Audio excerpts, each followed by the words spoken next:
en Dios. Confiar en Dios no es solo decir yo confío en ti. Confiar en Dios es descansar en Dios. Confiar en Dios es creer que Dios puede hacer lo que Él ha dicho que puede hacer. No es lo que tú digas que Él puede hacer, es lo que Él ha dicho que puede hacer. Eso es confiar en Dios. Y hay un ejemplo que es el del equilibrista. Hay un equilibrista que está atravesando un precipicio y hay una cuerda tensada por la cual el equilibrista atraviesa el precipicio. Hay cientos de metros para abajo. Solo con un pequeño error él se cae. Pero todo el mundo que está viendo ese espectáculo están creyendo que él va a atravesar y no se va a caer. Confían en que lo va a hacer, porque ya lo ha hecho muchas veces, porque es el mejor del mundo, porque, lo ha repetido. Entonces, una cosa es que yo esté en el público viendo cómo el hombre atraviesa la cuerda por encima del precipicio, y otra cosa es que él me diga, si confías que yo voy a pasar esto sin caerme, súbete a mis hombros y atravesemos juntos. Ahí ya sí se requiere confianza, ¿verdad? Ahí ya se requiere algo más que ilusión o ganas de que lo cruce y que le salga bien. Eso es confianza. Y lo que Dios nos está diciendo cuando venimos a escuchar su palabra es: confía en mí, súbete a mis hombros y yo voy a atravesar por los lugares más complicados, yo voy a cumplir la promesa. Yo lo voy a hacer, no depende de ti, depende del equilibrista. El equilibrista es Dios. Tú eres el que confía en Él y se monta encima. Amén. Pues qué privilegio. Esta semana Dios me habló algunas cosas acerca de buscadme y viviréis. Y esta misma mañana Dios me lo recordaba. El profeta Amós lo dijo en el tiempo antiguo, pero también el rey David en el Salmo 69 expresó el mismo sentir. Buscad a Dios y vivirán vuestros corazones. Busca a Dios y vivirá tu corazón. Y qué promesa tan impresionante es esa, porque cuántas personas vemos caminando cada día por la calle y están vivas físicamente, están vivas incluso emocionalmente, pero están secas, no conocen a Dios, no saben que están caminando irremediablemente hacia el infierno si no conocen a Cristo. Y eso me lleva a pensar que cómo van a buscar ellos, cómo van a buscar a Cristo si nosotros no salimos y les alumbramos, si nosotros no salimos y les predicamos. Yo creo que un problema que tenemos los hijos de Dios es que tendemos a pensar que nuestros vecinos están bien, que nuestro prójimo está bien. ¿Por qué? Porque los vemos que salen cada mañana a trabajar, los vemos que se han comprado un coche nuevo, los vemos que van bien vestiditos, que van bien aseados, los vemos el matrimonio va juntito de la mano y salen y parece que todo está bien. Y como todo está bien, nosotros pensamos, no necesitan que yo les predique la palabra de Dios, no necesitan que yo les hable de Jesús. ¿Y sabes por qué sé que ocurre esto? Porque yo un día era ese vecino de sonrisa afable. Yo un día era ese hombre al que todo le iba bien. Pero alguien tuvo la osadía de compartirme el evangelio, a pesar de que toda mi fachada se veía muy bien. Tenía salud, tenía amigos, tenía novia, tenía dinero en el bolsillo, tenía mi coche, era un joven afortunado con mis amigos, tenía aparentemente una vida confortable. Pero esa persona que me compartió en la universidad, allá en Madrid por el año 92, no se dejó llevar de las apariencias.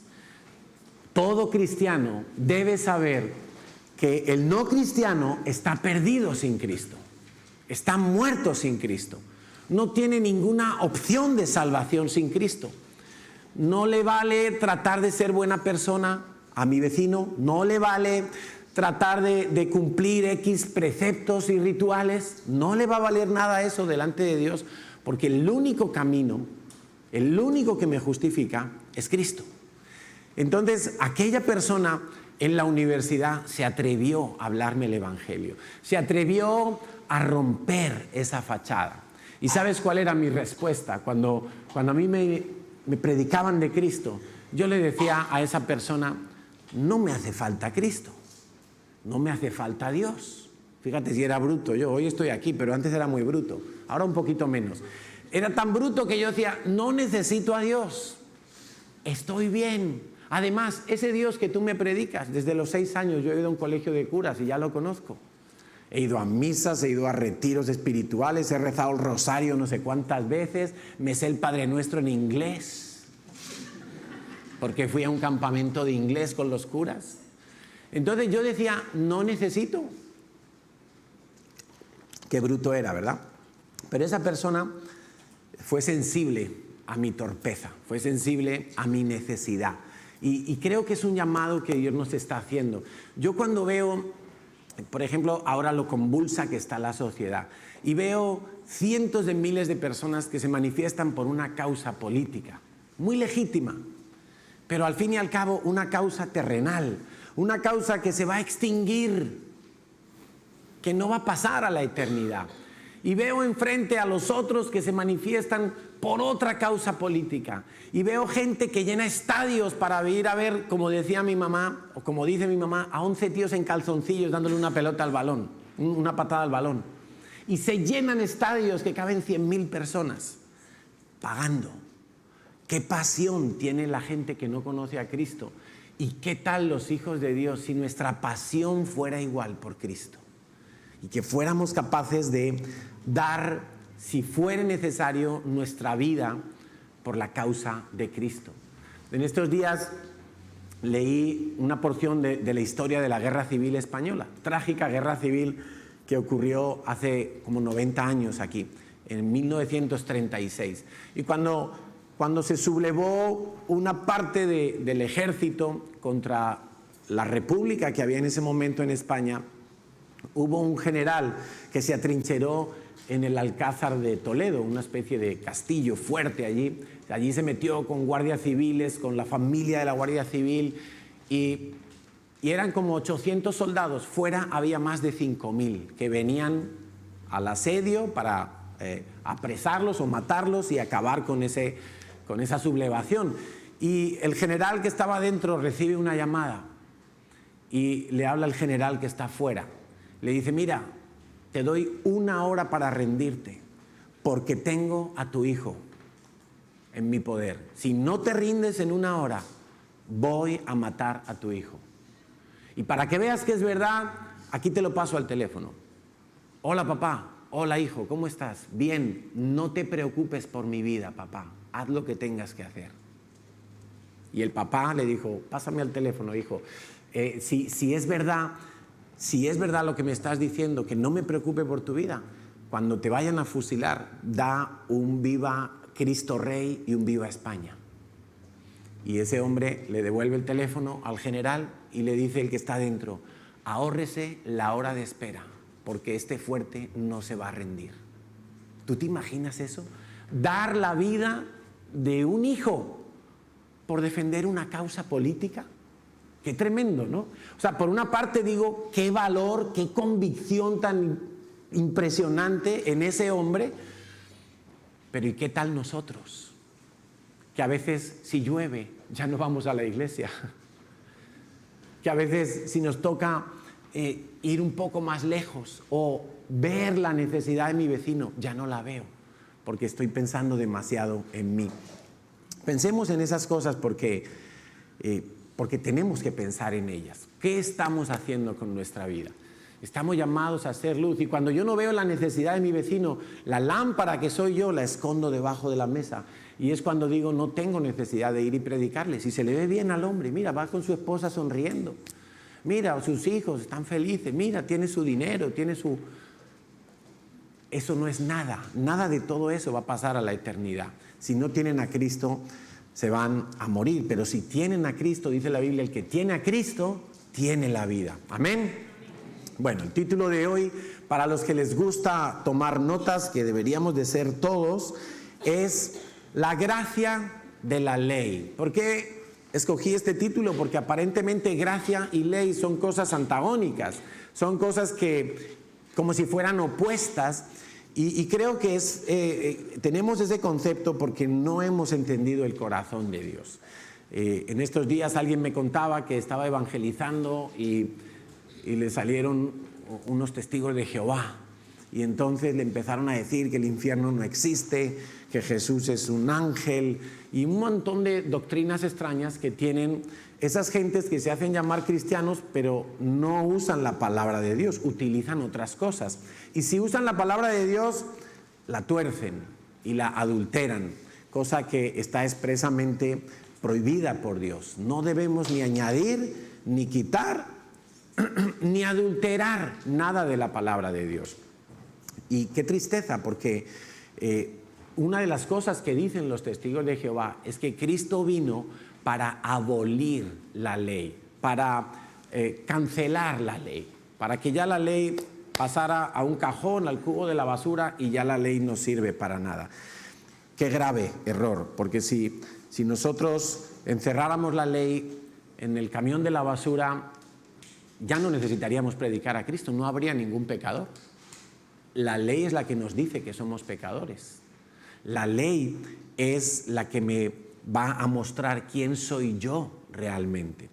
La ley es como un GPS que me va a dirigir a la salvación y también a un estilo de vida. Y quiero que abramos nuestras Biblias en Tito 3:14. Pablo le está predicando aquí a su discípulo y le está diciendo unas cosas bien interesantes. Le dice: Tito, debes permanecer fiel a las cosas que se te han enseñado. No te distraigas, no escuches otros cuentos de por ahí, de filósofos, de gente que se inventa cosas, no, lo que se te ha enseñado. Sabes que son verdad porque sabes que puedes confiar en quienes te las enseñaron. Porque Tito podía confiar en Pablo, su líder, su pastor, o Timoteo, perdón. No, ¿es Tito o es Timoteo? A ver, segunda de Timoteo, perdón. Me he comido el 2. ¿Por qué puedo confiar en Pablo? Porque Timoteo veía a Pablo viviendo el Evangelio. No era teoría hablada, era alguien que lo que predicaba lo estaba viviendo. Por eso podía confiar en Pablo. Desde la niñez se te han enseñado las Sagradas Escrituras. Ahora quiero parar aquí un momento. Sagradas Escrituras. Pablo era un hombre que vivió inmediatamente después de Cristo. Cuando estaban apedreando a Esteban, allí estaba Pablo, era joven en ese momento, era Saulo. Y por lo tanto estamos hablando quizá 70, 60, 50 años después de Cristo. ¿A qué se refiere Pablo con Sagradas Escrituras? ¿Se refiere al libro de Apocalipsis? ¿Se refiere a las cartas de Pedro? No, Pablo está hablando de la ley de Moisés, de los salmos, de los profetas. De eso está hablando Pablo. Pablo le está diciendo a Timoteo: tú has recibido desde que eras un niño toda la ley de Dios, la has aprendido, te la han enseñado, en eso tienes que permanecer. Pero escucha, ya había muerto Cristo. Ya había muerto Cristo y resucitado y ascendido al cielo. Ya había venido el Espíritu Santo también. Ya estaba la iglesia funcionando. Estamos en el nuevo pacto. Pero Pablo le dice a Timoteo: ojo, cíñete a las Sagradas Escrituras. Vamos a decirlo de una manera que nos encaje más claramente. Cíñete a la ley de Dios. A la ley de Dios. Las cuales te han dado sabiduría para recibir la salvación que viene por confiar en Cristo Jesús. Fruto de que él conocía la ley de Dios, él entendió que Cristo era el Mesías. Lo mismo le pasó a Pablo. En un primer momento no lo entendía, pero cuando ya Cristo se le revela, ahí le encajan todas las piezas. Todas, porque había tantas profecías que tenían que ver con el Mesías, que Pablo enseguida empezó a concatenar cosas, a enlazar asuntos, y dijo, este puzzle está completo ya. Cristo es el Mesías, Jesús de Nazaret es el Mesías.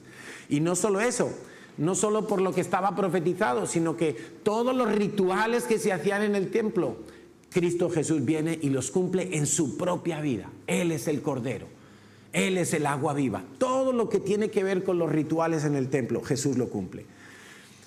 Versículo 16, toda la Escritura, otra vez, y está hablando Pablo hasta Malaquías, de Génesis hasta Zacarías, Antiguo Testamento, nada más. Solo eso. Toda la Escritura es inspirada por Dios y es útil para enseñarnos lo que es verdad y para hacernos ver lo que está mal en nuestra vida. ¿Tú te has parado a pensar que Dios se ha tomado la molestia de inspirar a un montón de hombres y mujeres para escribir una enseñanza que tiene que ser un espejo para tu vida? La palabra de Dios es un espejo. Tú te miras en el espejo y dices, ay, soy un ladrón. A ver por aquí. Hoy soy un adúltero de corazón. No, mejor me voy. Hoy soy un fornicario. Soy un mentiroso. Entonces la palabra de Dios te refleja quién eres tú. Te enseña lo que está mal en tu vida. Te lo va a mostrar clarito. En cuanto uno empieza a leer la Biblia, uno se deprime. Tú haces el test de los 10 mandamientos. A ver cuántos apruebas. ¿Has deshonrado a tus padres alguna vez? ¿Has dejado de honrar? Porque ya con eso es suficiente. ¿Has dejado de honrar a tus padres alguna vez? ¿Has mentido alguna vez? ¿Has robado alguna vez? Sí, colarse en el metro es robar. Sí, claro. Llegar tarde al trabajo es robar. Es robar tiempo que tú has firmado que vas a cumplir. Todo eso es robar. Llevarte unas hojitas del trabajo es robar. Hay muchas maneras en que nosotros hemos transgredido la ley de Dios. Y la palabra de Dios precisamente está para decirme, aquí estás pintado tú. Dice que es útil, que nos corrige cuando estamos equivocados.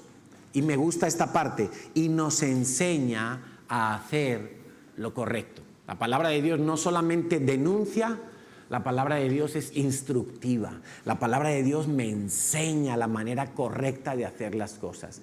He vivido mal mi matrimonio, la palabra de Dios me enseña cómo tengo que tratar a mi esposa, cómo tengo que tratar a mi esposo.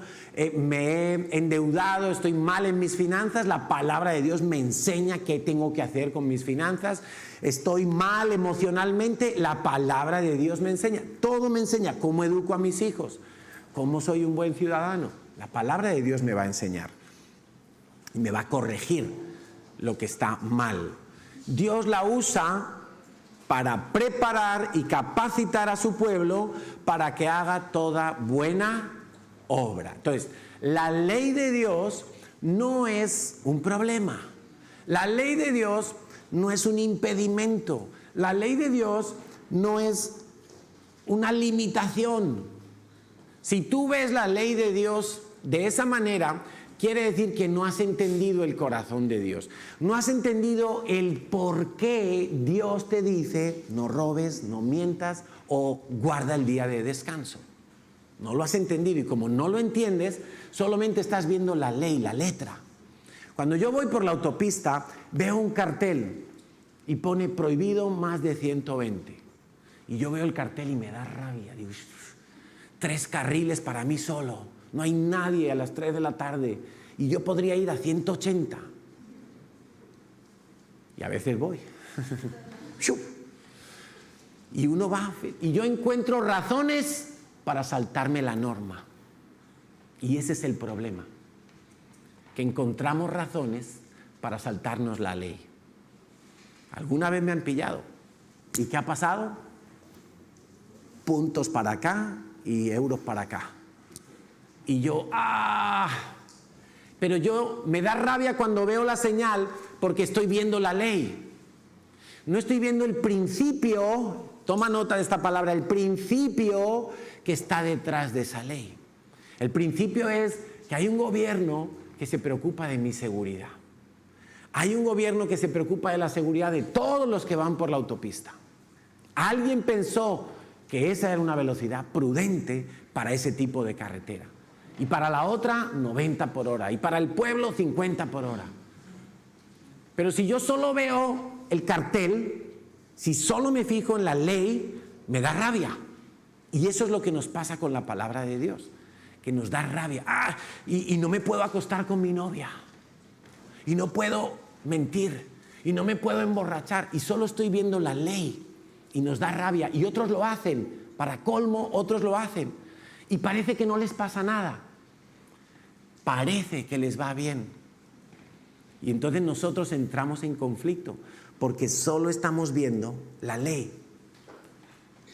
Y creemos encima y tratamos de argumentar, no, pero ya no vivimos en la ley, ahora vivimos la gracia. Te puedo robar un poquito, puedo mentir un poquito. ¿Qué es eso?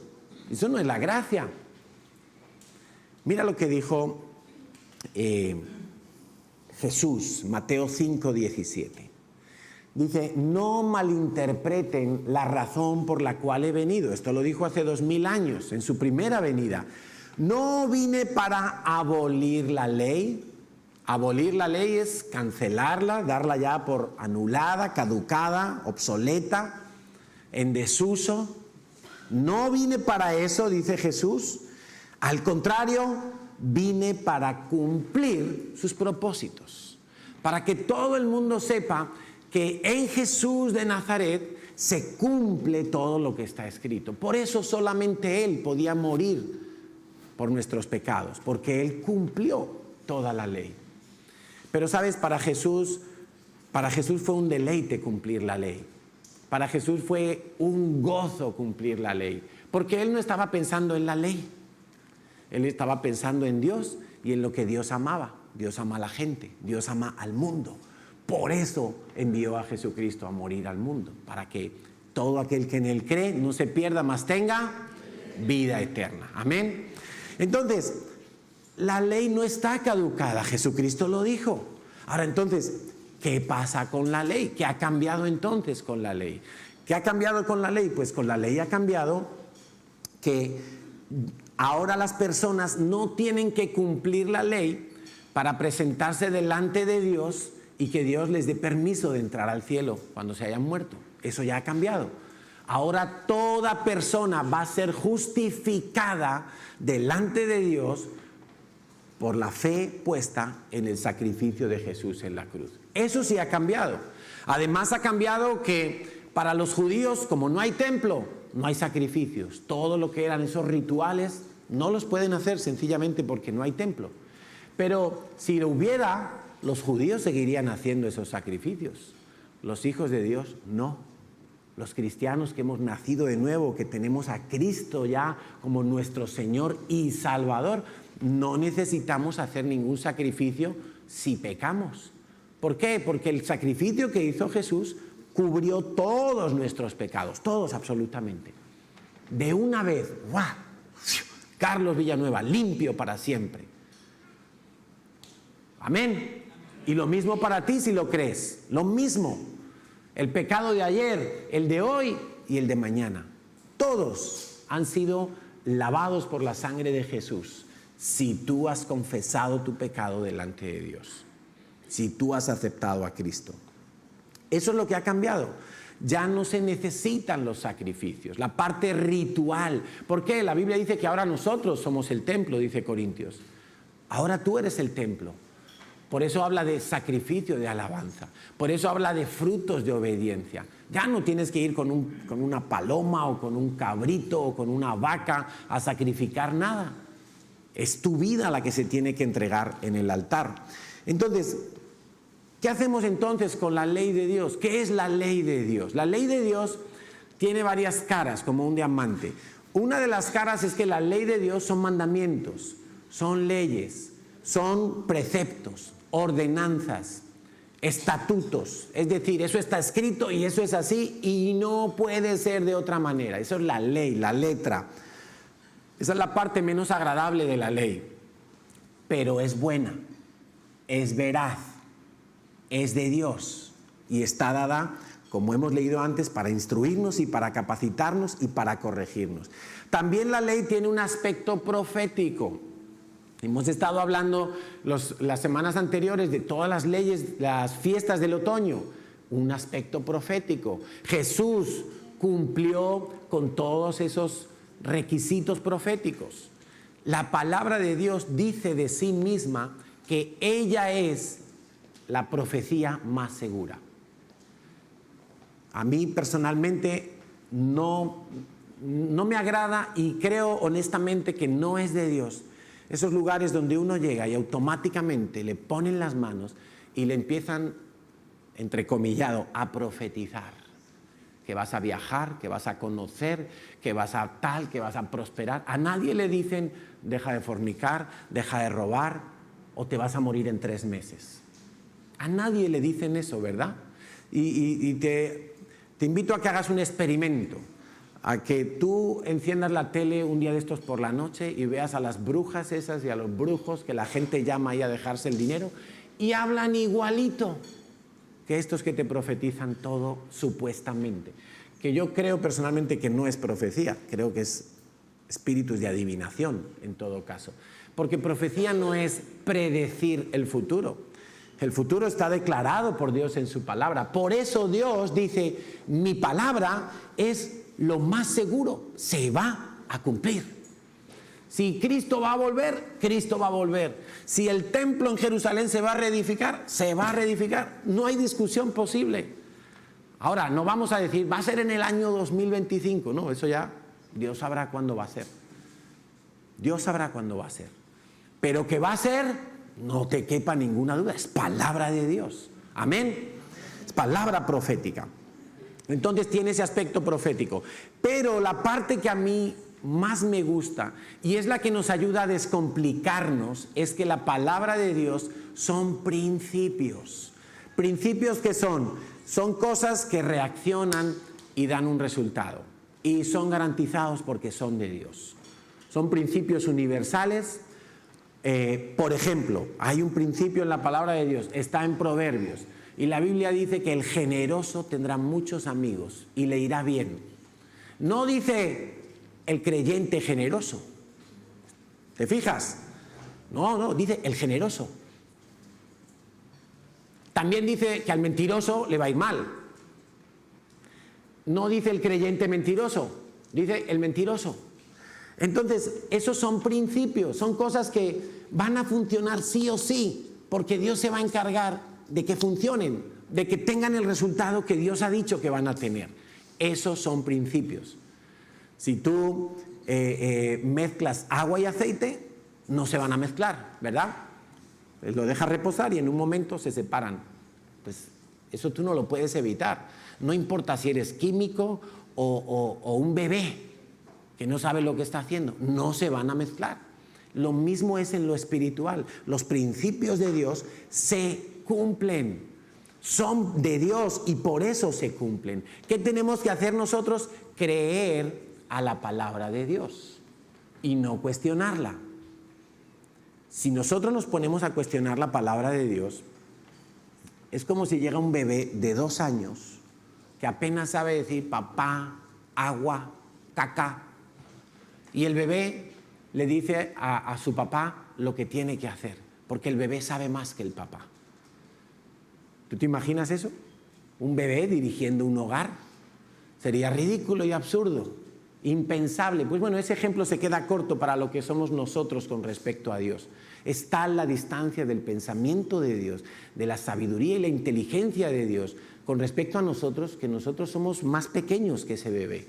Nosotros somos el embrión, todavía el espermatozoide. No sabemos nada y a veces le discutimos a Dios. ¿Y por qué discutimos a Dios?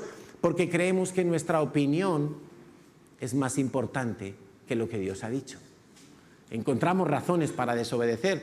Y cuando yo voy por la autopista digo, llego tarde, tengo que correr más. Ya encontré una razón para desobedecer. Estoy aburrido, necesito adrenalina, me voy a poner a 180. Como los cristianos no podemos emborracharnos, ni drogarnos, ni nada, pues adrenalina. Ya he encontrado otra razón para desobedecer. ¿sí? Encontramos razones y pensamos que nuestra opinión tiene que prevalecer sobre los principios de Dios. Pero cuando yo entiendo el principio de Dios y yo digo, llego tarde, pues ¿sabes qué? Pediré perdón y el próximo día madrugaré un poco más para que no me coja el toro. Madrugaré un poco más y cuando llegue a mi cita y llegue tarde, pues me pondré rojo, pero pediré perdón. Y procuraré por todos los medios que el próximo día no me ocurra. Saldré antes de casa para no tener que ir corriendo. Y punto. No voy a encontrar razones para desobedecer. Voy a entender el principio. Es mi seguridad la que está en juego. Es mi seguridad. Y por eso hay una norma que dice no pases de 120. Así de sencillo. Por eso Dios nos dice en sus leyes, haz esto o no hagas esto. Es por tu seguridad, es por tu provecho, es para poder bendecirte. Amén. Aplicando este concepto de principio de Dios, yo voy a hablar unas pocas semanas, si Dios no me cambia el hilo, acerca del dinero. Y hoy quiero comenzar hablando acerca del diezmo. ¿Por qué? Porque el diezmo es lo primero en cuanto a lo material. Y hay gente que se complica con el diezmo, ¿por qué? Porque está viendo la señal, 120. Entonces, el diezmo, ven la señal, 10%, dice, el 10%, no, pero eso es mucho, pero es que no hace falta tanto, ¿y por qué? Si eso es del Antiguo Testamento. Y empiezan a complicarse porque ven la señal, no ven el principio que está detrás. Y vamos a ver el principio que está detrás. Y si tú lo quieres recibir en tu corazón, es palabra de Dios, Dios va a hacer lo que Él ha prometido en su palabra. Amén. Números capítulo 18, versículo 21. Dice Dios en su palabra, Sagradas Escrituras. Estoy usando lo mismo que Pablo le dijo a Timoteo. Esto es lo que tú tienes que vivir, enseñar, guardar, practicar. Esto te va a corregir lo que está mal, esto te va a enseñar lo que está bien, lo correcto, la manera correcta de hacer las cosas. Dice así, he aquí, dice Dios, yo he dado a los hijos de Leví, no es el de los pantalones vaqueros, todos los diezmos en Israel por su heredad, por su ministerio, por cuanto ellos sirven en el ministerio del tabernáculo de reunión. No había templo en ese entonces, era el tabernáculo en el desierto, pero Dios ya había establecido que de las 12 tribus de Israel, una, que era la tribu de Leví, los levitas, no iban a tener terrenos, no iban a tener granjas, no iban a tener campos de cultivo, ellos no iban a tener posesión en la tierra para poner sus negocios. Ellos tenían que trabajar a tiempo completo en el tabernáculo de reunión. Hacían sus turnos, los oficios, los sacrificios, lo limpiaban, lo pintaban, todo lo que había que hacer ahí lo tenían que hacer los levitas. Cuando se movía el campamento en el desierto, los levitas tenían que desarmar el tabernáculo, transportarlo y volverlo a armar en el lugar donde Dios indicaba que se paraba el campamento. Entonces, eso era la tarea de los levitas. Dice Levítico 27:30, y esta es la parte para el pueblo de Israel. Del diezmo de la tierra, así de la simiente de la tierra como del fruto de los árboles, es de Yahweh. Es cosa dedicada a Yahweh. Me gusta más decir Yahweh que Jehová, aunque es lo mismo. Mira, visto desde el lado de los levitas, yo soy un levita. No soy de la tribu de Leví, no soy descendiente de Abraham, no soy de ninguna de las tribus de Israel, o al menos eso creo. Pero estamos trabajando a tiempo completo en el tabernáculo, en la iglesia. Y cuando digo que estamos trabajando a tiempo completo, es porque antes teníamos otros trabajos. Hace ya, en el 2001, nosotros, mi esposa Natalia como yo, dejamos nuestros trabajos que teníamos. Ella tenía su trabajo, en aquel entonces estábamos en FedEx, ¿puede ser? En Federal Express. Yo estaba trabajando en una empresa de informática, porque soy informático, ella es periodista. Y Dios dice, para acá, a servirme a tiempo completo. Y pues nosotros obedecimos. Vamos a dejar nuestros trabajos, hablamos con nuestros jefes, les dimos el tiempo prudente para que nos reemplazaran en nuestros respectivos trabajos y empezamos a trabajar a tiempo completo en la iglesia de Madrid, en este caso. Los 2 primeros años y luego ya nos mandaron para acá. Quiero decir que nosotros estamos trabajando a tiempo completo, por eso somos lo mismo que los levitas. ¿Y qué sistema estableció Dios para el sostenimiento de los levitas?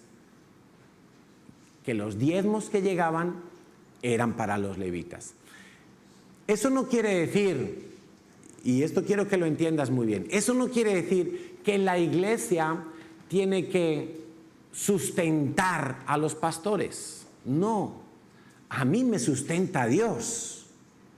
Quiero que lo entiendas muy claramente. El que me prometió a mí, Dios cuando me llamó a servir a tiempo completo no me dijo, uy, mira, voy a enviar una iglesia que te van a dar unos diezmos, voy a enviar a Messi allí a Barcelona y te va a dar unos diezmos para que te jubiles. No, Dios dijo, confía en mí. Tú eres levita ahora, yo me encargo de ti. Ah, bueno, Dios, está bien.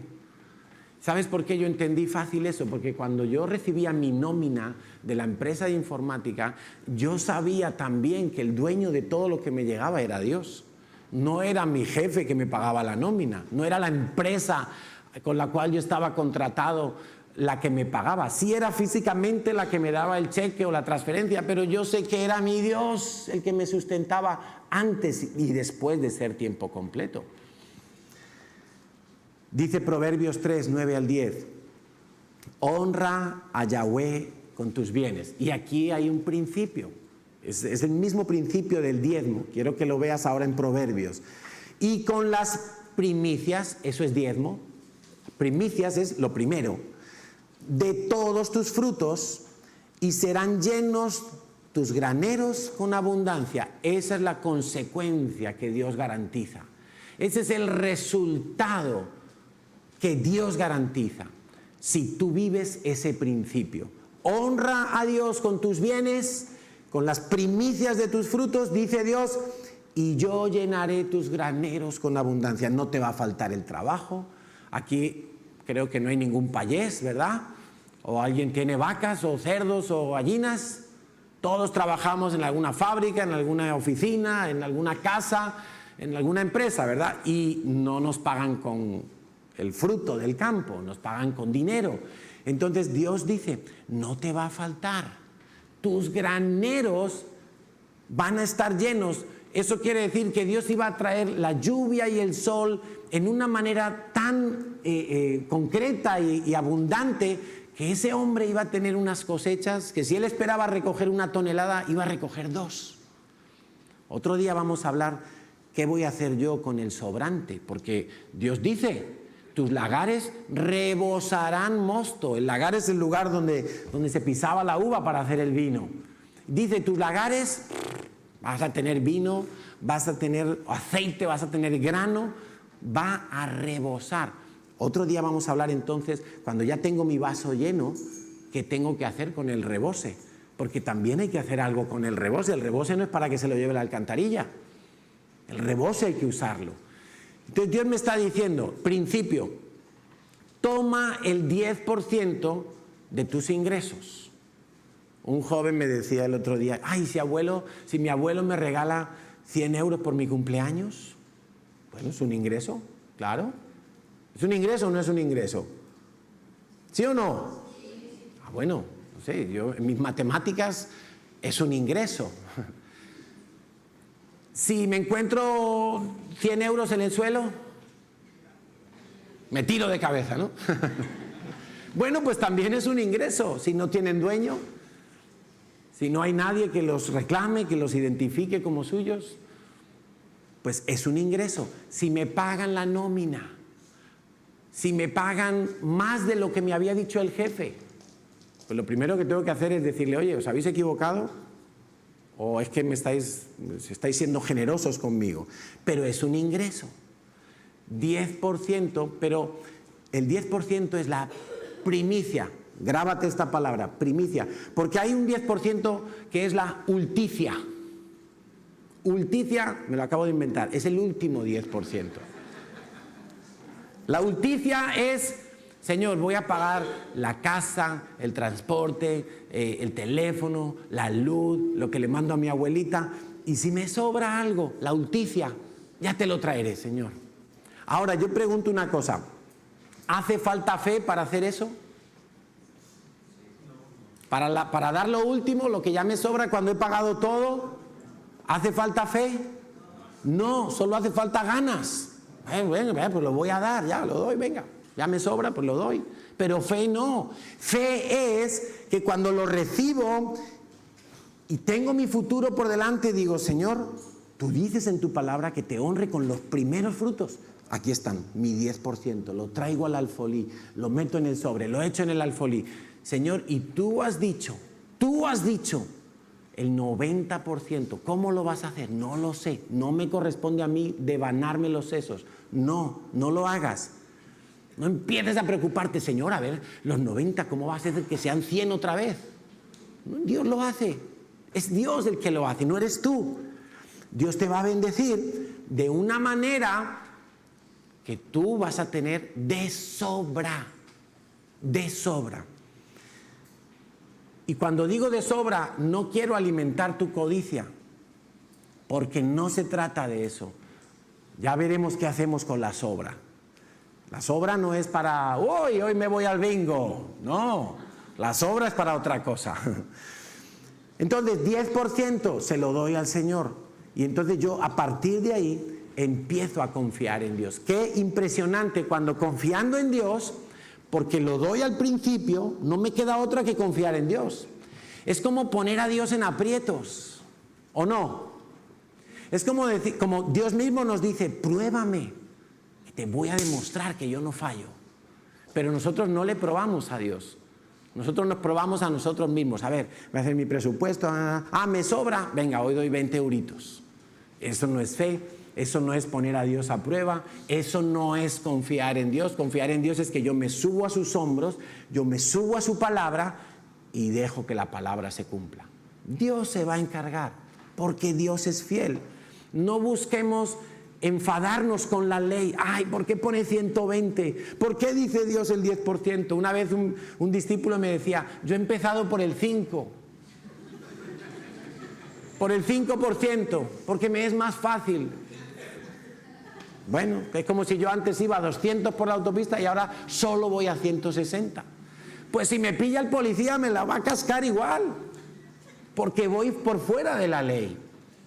Entonces, no nos compliquemos. Si Dios dice que es el 10, tranquilo, es el 10 para ti que ganas 1000 y es el 10 para ti que ganas 10.000. Es el mismo 10%.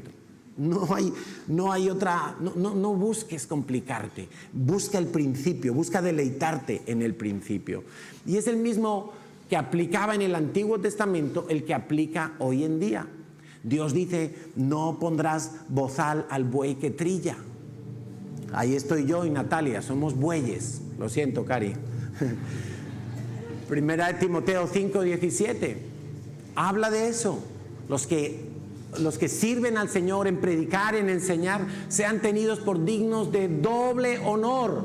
La palabra honor en el Nuevo Testamento, escrito en griego, honor es oro, son cosas valiosas. Sean tenidos por dignos de doble honor.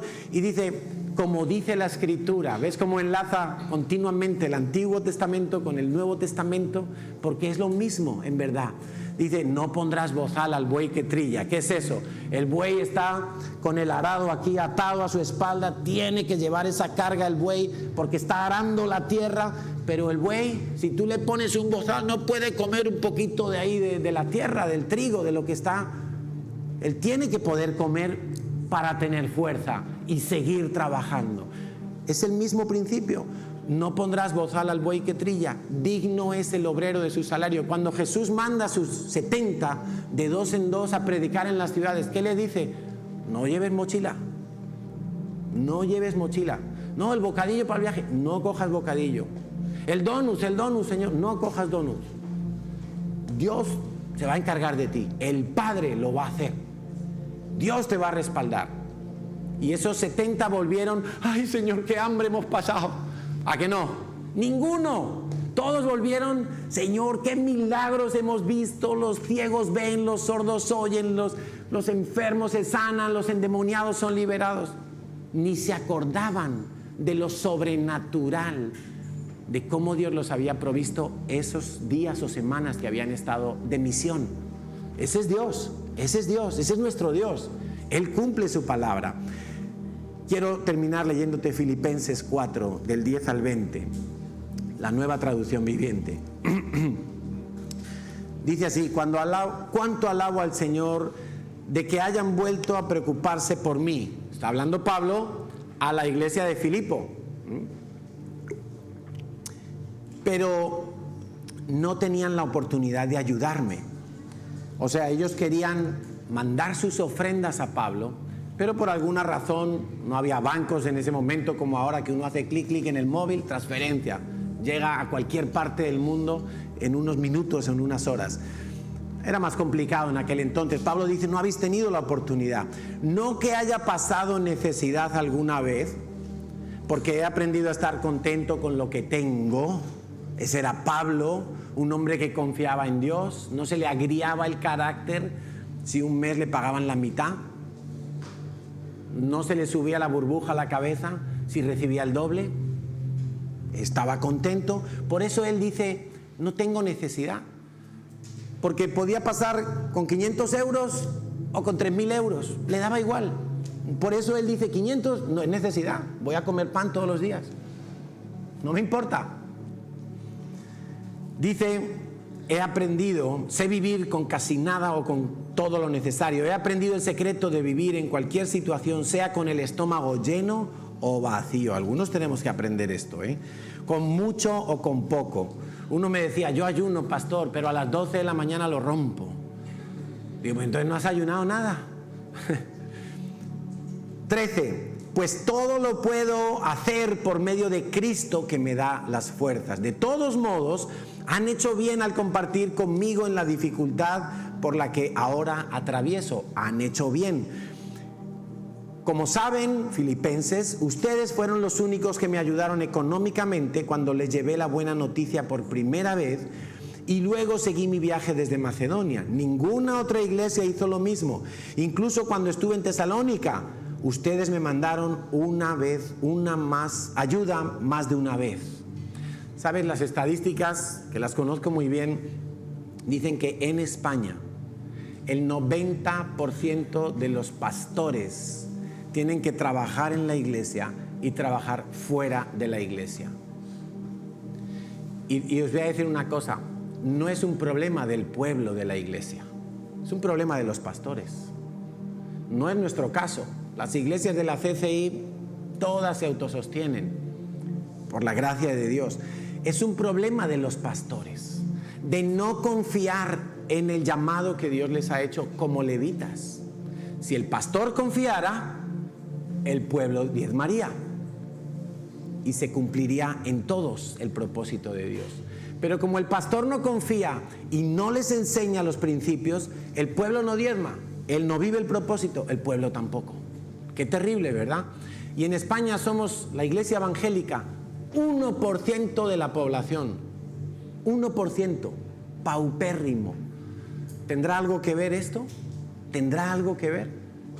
¿Que no creemos realmente la palabra de Dios? 17. No digo esto esperando que me envíen una ofrenda. Más bien quiero que ustedes reciban una recompensa por su bondad. Que ustedes vivan el principio de Dios y comprueben la bondad de Dios. 18. Por el momento tengo todo lo que necesito. Y aún más, estoy bien abastecido con las ofrendas que ustedes me enviaron por medio de Epafrodito. Son un sacrificio de olor fragante, aceptable y agradable a Dios. Ahora ya no hay que sacrificar un buey o un cordero, pero a esto Pablo dice que es un sacrificio que agrada a Dios. Y este mismo Dios, quien me cuida, dice Pablo, suplirá todo lo que necesiten. ¿Ves el propósito en las dos caras de la moneda? Este mismo Dios suplirá, pero ¿por qué Dios va a suplir en ellos? Porque ellos habían dado, porque ellos habían creído a Dios. Ese versículo no lo puede decir cualquiera gratuitamente. No, mi Dios suplirá todo lo que me falta. No lo sabemos de memoria. Pero estos filipenses podían apropiarse porque ellos sí habían dado, y entonces podían asegurarse que Dios iba a suplir, porque eso es lo que Dios dice en su palabra. Mi Dios pues suplirá todo lo que necesiten de gloriosas riquezas que nos ha dado por medio de Cristo Jesús. Toda la gloria sea a Dios nuestro Padre, por siempre y para siempre. Amén. Nos ponemos en pie, vamos a orar y vamos a darle gracias a Dios.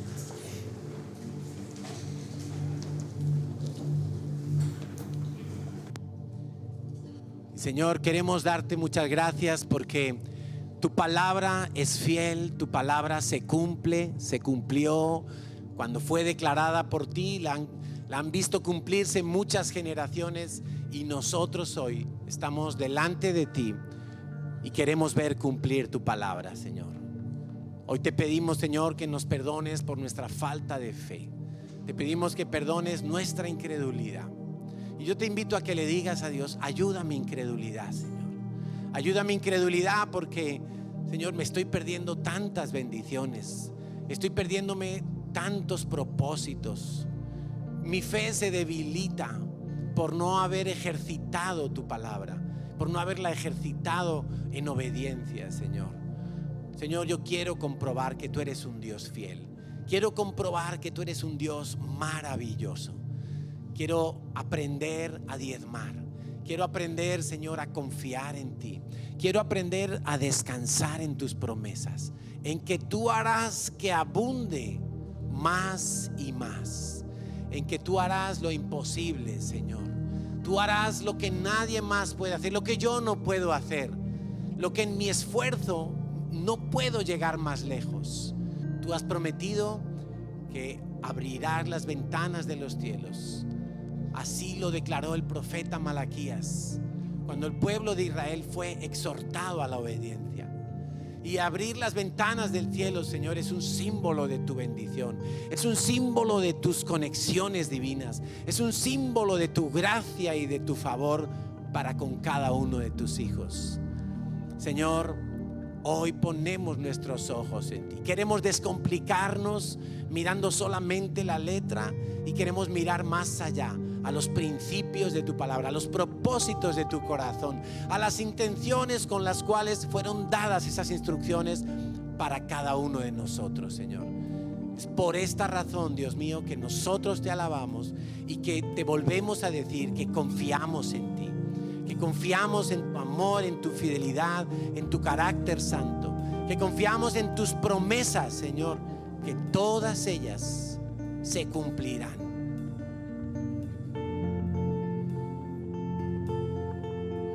No hay cielos cerrados, se abre, tu reino se mueve aquí. En ti está nuestra esperanza, oh gran Dios. Solo en ti, Dios. No confiamos en nuestras fuerzas, Señor. Nuestra opinión queda por debajo de tu palabra, Señor. En ti está nuestra esperanza, oh gran Dios, oh gran Dios. Tenemos el Dios Todopoderoso. Tenemos al Santo de los Santos de nuestro lado. Tú eres el que está a nuestro favor. Señor, tú moverás cielo y tierra para bendecir a tus hijos.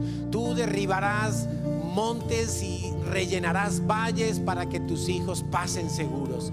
Señor, tú eres el que ha prometido hacer abundar nuestras cosechas y el grano de nuestros depósitos, Señor.